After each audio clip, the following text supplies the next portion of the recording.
Hey, it's Brett. We are on Brett and some books, reading The Prince Caspian, which is the second story in the Chronicles of Narnia. We are on chapter 7, which is called Old Narnia in Danger. The place where they had met the fauns was, of course, Dancing Lawn itself, and here Caspian and his friends remained till the night of the great council, to sleep under the stars, to drink nothing but well water, and live chiefly on nuts and wild fruit. It was a strange experience for Caspian, after his bed with silken sheets in a tapestried chamber at the castle, with meals laid out on gold and silver dishes in the anteroom, and attendants ready at his call. But he had never enjoyed himself more. Never had sleep been more refreshing, nor food tasted more savory, and he began already to harden, and his face wore a kinglier look. When the great night came, and his various strange subjects came stealing into the lawn by ones and twos and threes, or by sixes and sevens, the moon then shining almost at her full, his heart swelled as he saw their numbers and heard their greetings. All whom he had met were there, bulgy bears and red dwarfs and black dwarfs, moles and badgers, hares and hedgehogs, and others whom he had not yet seen, 5 satyrs as red as foxes, the whole contingent of talking mice, armed to the teeth and following a shrill trumpet, some owls, the old raven of Ravenscour, last of all, and this took Caspian's breath away. With the centaurs came a small but genuine giant, Wimbleweather of Deadman's Hill, carrying on his back a basketful of rather seasick dwarfs who had accepted his offer of a lift and were now wishing they had walked instead. The bulgy bears were very anxious to have the feast first and leave the council till afterwards, perhaps till tomorrow. Reepicheep and his mice said that councils and feasts could both wait, and proposed storming Miraz in his own castle that very night. Pattertwig and the other squirrels said they could talk and eat at the same time, so why not have council and feast all at once? The moles proposed throwing up entrenchments around the lawn before they did anything else. The fauns thought it would be better to begin with a solemn dance. The old raven, while agreeing with the bears that it would take too long to have a full council before supper, begged to be allowed to give a brief address to the whole company. But Caspian and the centaurs and the dwarfs overruled all these suggestions and insisted on holding a real council at once. When all the other creatures had been persuaded to sit down quietly in a great circle, and when, with more difficulty, they had got Pattertwig to stop running to and fro, saying, "Silence, silence, everyone, for the king's speech," Caspian, feeling a little nervous, got up. "Nonians," he began, but he never got further, for at that very moment Camille the hare said, "Hush! There's a man somewhere near." And they were all creatures of the wild, accustomed to being hunted, and they all became as still as statues. The beasts all turned their noses in the direction which Camille had indicated. "Smells like a man, and not quite like a man," whispered Truffle Hunter. "It's getting steadily nearer," said Camille.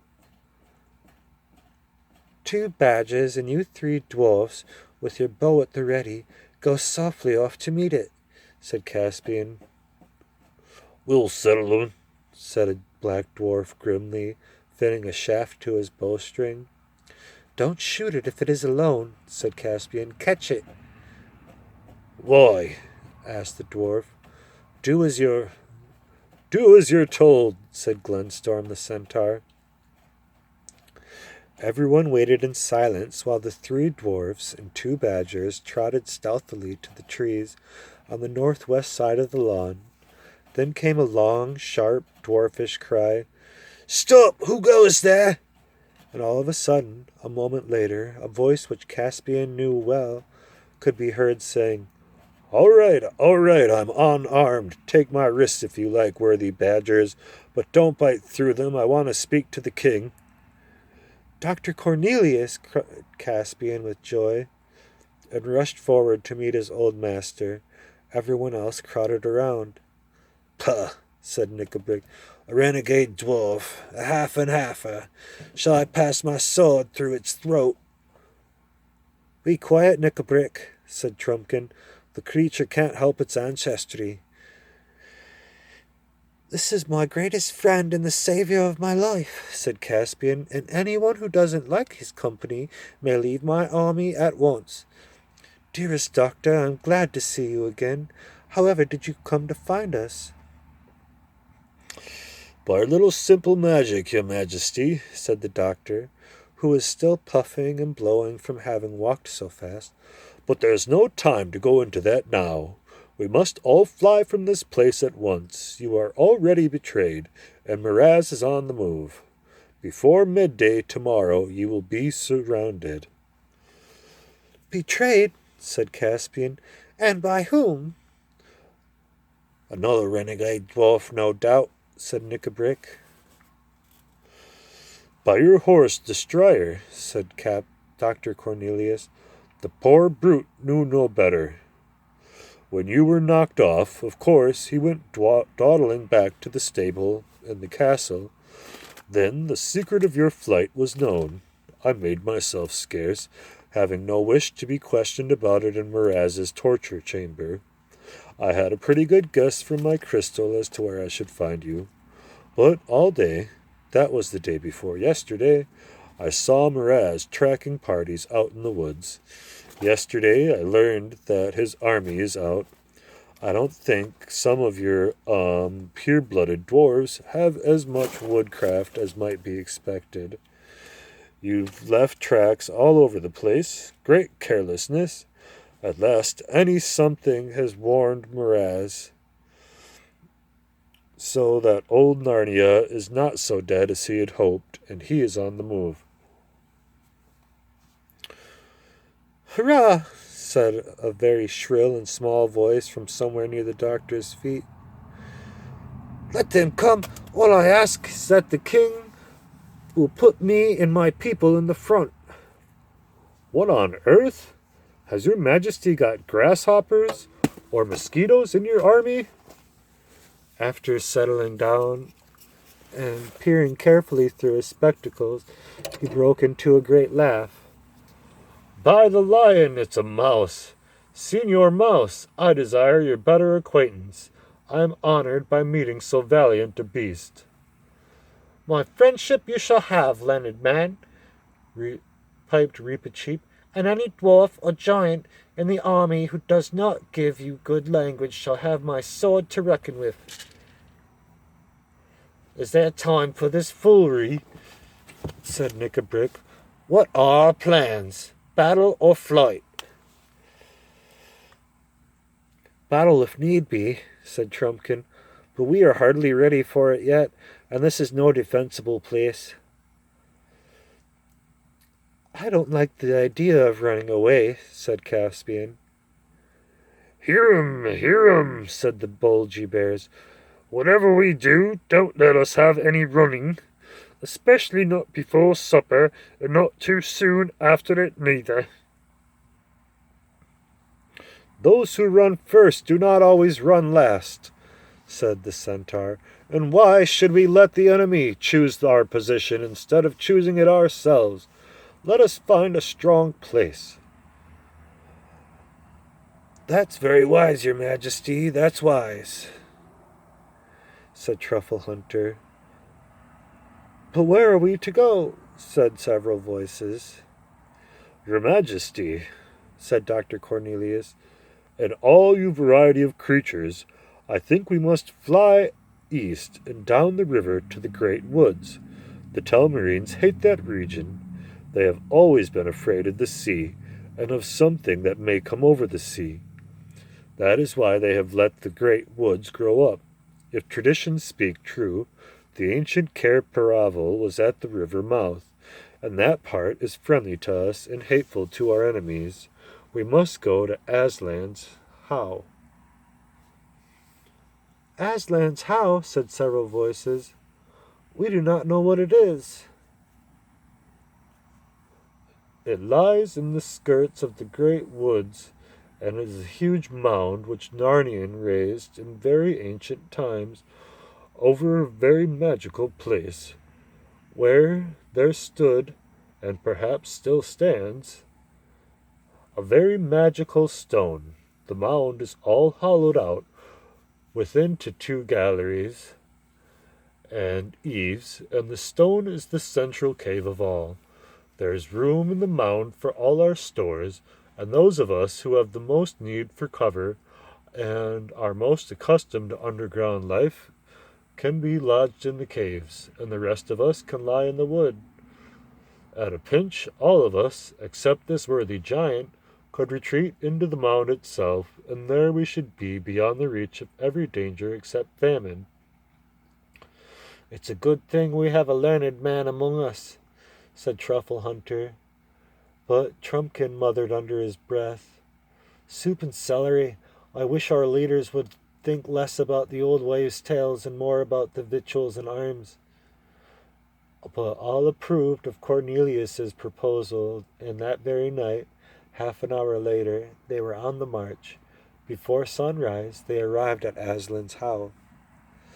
It was certainly an awesome place, a round green hill on top of another hill, long since grown over with trees, and one little low doorway leading into it. The tunnels inside were a perfect maze until you got to know them, and they were lined and roofed with small stones, and on the stones, peering in the twilight, Caspian saw strange characters and snaky patterns, and pictures in which the form of a lion was repeated again and again. It all seemed to belong to an even older Narnia than the Narnia of which his nurse had told him. It was after they had taken up their quarters in and around the How that fortune began to turn against them.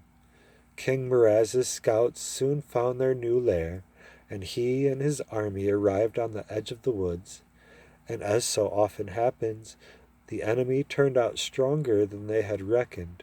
Caspian's heart sank as he saw company after company arriving, and though Miraz's men may have been afraid of going into the wood, they were even more afraid of Miraz, and with him in command they carried battle deeply into it, and sometimes almost to the How itself. Caspian and other captains, of course, made many sorties into the open country. There was fighting on most days, and sometimes by night as well, but Caspian's party had on it the whole the worst of it. At last there came a night when everything had gone as badly as possible, and the rain, which had been falling heavily all day, had ceased at nightfall, only to give place to a raw cold. That morning Caspian had arranged what was his biggest battle yet, and all had hung their hopes on it. He, with most of the dwarves, was to have fallen on the king's right wing at daybreak, and then, when they were heavily engaged, giant Wimbleweather, with the centaurs and some of the fiercest beasts, was to have broken out from another place and endeavored to cut the king's right arm off from the rest of the army. But it had all failed. No one had warned Caspian, because no one in these later days of Narnia remembered that giants are not at all clever. Poor Wimbleweather, though as brave as a lion, was a true giant in that respect. He had broken out at the wrong time and from the wrong place, and both his party and Caspian's had suffered badly and done the enemy little harm.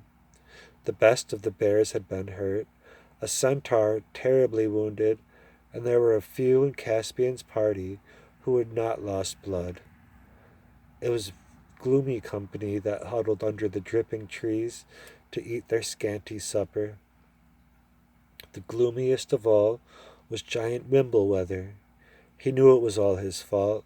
He sat in silence, shedding big tears, which collected on the end of his nose and then fell off with a huge splash on the whole bivouac of the mice, who had just been beginning to get warm and drowsy.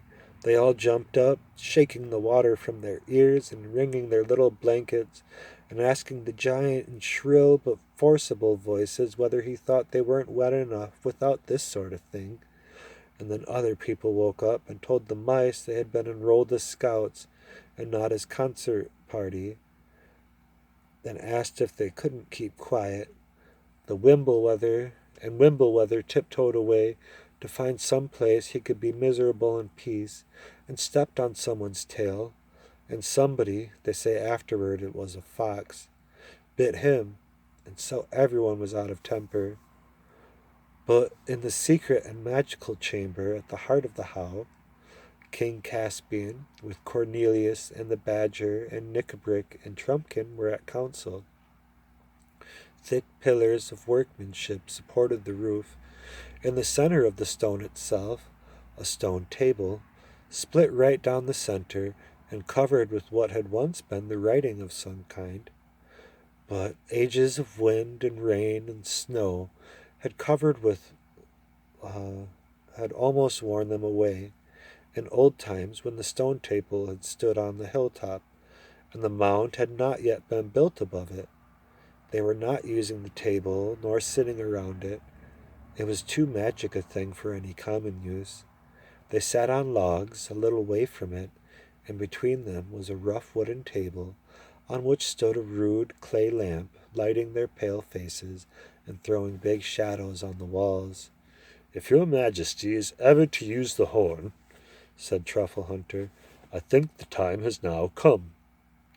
Caspian had, of course, told them that this was the treasure several... Caspian had, of course, told them of this treasure several days ago. "We are certainly in great need," answered Caspian, "but it is hard to be sure we are at our greatest. Supposing there came an even worse need, and we had already used it." "By that argument," said Knickerbrick, "your majesty will never use it until it is too late." "I agree with that," said Dr. Cornelius. "And what do you think, Trumpkin?" asked Caspian. As for me," said the Red Dwarf, who had been listening with complete indifference, "your majesty knows I think the horn, and that bit of broken stone over there, and your great King Peter, and your lion Aslan, are all eggs and moonshine. It's all one to me when your majesty blows the horn. I insist that the army is told nothing about it. There's no good raising hopes of magical help with, as I think, we are sure to be disappointed." "Then, in the name of Aslan, we will wind Queen Susan's horn." "There is one thing, sire," said the Dr. Cornelius, "that should perhaps be done first. We do not know what form the help will take. It might call Aslan himself from overseas, but I think it is more likely to call Peter the High King and his mighty consorts down from the high past. But in either case, I do not think that we can be sure the help that will come to this very spot." "You never said a truer word," put in Trumpkin. "I think," went on the learned man, "that they, or he, will come back to one or other of the ancient places of Narnia. This, where we sit now, is the most ancient and most deeply magical of all, and here, I think, the answer is likeliest to come. But there are two others. One is Lantern Waste, upriver, west of Beaver's Dam, where the royal children first appeared in Narnia, as the records tell. The other is down at the river mouth, where their castle of Cair Paravel once stood, and if Aslan himself comes, that would be the best place for meeting him, too, for every story says he is the son of the great emperor over sea, and over the sea he will pass. I should very much like to send messengers to both places, to Lantern Waste and to the river mouth, to receive them, or him, or it." Just as I taught, muttered Trumpkin. The first results of all this foolery are not to bring us help, but to lose us 2 fighters. Who would you think of sending, Dr. Cornelius? Asked Caspian. Square's all the best for getting through enemy country without being caught, said Truffle Hunter. And our squares, and we haven't many, said Knickerbrick, are rather flighty. The only one I'd trust on a job like that would be Patatwig. That'd be Patatwig, then, said King Caspian. And who for our other messenger? I know you'd go, Truffle Hunter, but you haven't the speed. Nor you, Dr. Cornelius. I won't go, said Knickerbrick. With all these humans and beasts about, there must be a dwarf here to see that the dwarfs are fairly treated. Timbrels and thunderstorms, cried Trumpkin in a rage. Is that how you speak to the king? Send me, sire, I'll go. But I thought you didn't believe in the horn, Trumpkin, said Caspian. No more do I do, your majesty. But what's that got to do with it? I might as well die on a wild goose chase as die here. You are my king. I know the difference between giving advice and taking orders. You've had my advice, and now it's time for your orders. I'll never forget this, Trumpkin, said Caspian. Send for Patatwig, one of you, and when shall I blow the horn?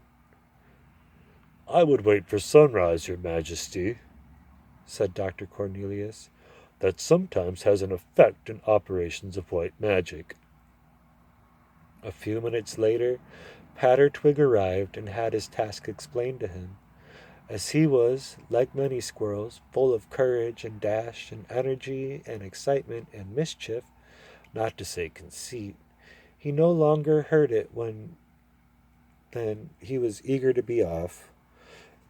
It arranged that he should run for Lantern Waste, while Trumpkin made the shorter journey to River Mouth. After a hasty meal, they both set off with the fervent thanks and good wishes of the king, the badger, and Cornelius. That is the end of chapter 7.